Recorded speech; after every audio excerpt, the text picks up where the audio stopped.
বাংলা ছেড়ে চলে গেল ৬,৬৮৮টি কোম্পানি। হ্যাঁ, ঠিকই শুনেছেন, মমতা ক্ষমতায় আসার পর সব মিলিয়ে ৬,৬৮৮টি কোম্পানি ব্যবসা গুটিয়ে ফেলেছে বাংলা থেকে। ধর্মতলার মঞ্চে যে রাজ্যগুলিকে বাংলার থেকে শিক্ষা নিতে বলে হুঙ্কার দেয় মমতা, কোম্পানিগুলি ব্যবসা সরিয়ে নিয়ে গিয়েছে ঠিক সেই মহারাষ্ট্র, দিল্লি, উত্তরপ্রদেশের মতো রাজ্যগুলিতে। হিসেব বলছে ২০১৫-১৬ সালে ৮৬৯টি, ২০১৬-১৭ সালে ৯১৮টি, ২০১৭-১৮ সালে ১,০২৭টি কোম্পানি বাংলা ছেড়ে চলে গিয়েছে। ২০১৯ থেকে ২০২৪ এই ৫ বছরে বাংলা ছেড়েছে ২,২২৭টি কোম্পানি। আর যাবে নাই বা কেন?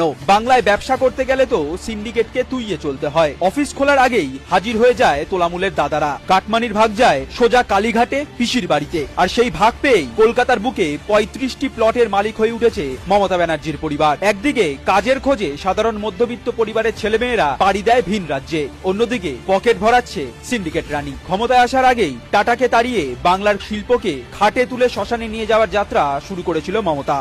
বাংলা ছেড়ে টাটা ন্যানোর কারখানা যাওয়ায় সিঁদুরে মেঘ দেখেছিল বাকি বড় বড় কোম্পানিগুলিও। সেই শুরু। আজ বাংলা ছেড়ে চলে যাওয়া ৬,৬৮৮টি কোম্পানির মধ্যে ১১০টি স্টক এক্সচেঞ্জে নথিভুক্ত, অর্থাৎ বড় কোম্পানি ছিল। বাংলার মধ্যবিত্ত সন্তানদের কাছ থেকে বাড়ির ভাত ডাল খেয়ে চাকরি করার সুখ কেড়ে নিয়েছে মমতা। রাজ্যটাকে বৃদ্ধাশ্রম বানিয়ে ফেলেছে এই সরকার। রাজ্যে শিক্ষায় দুর্নীতি, চাকরি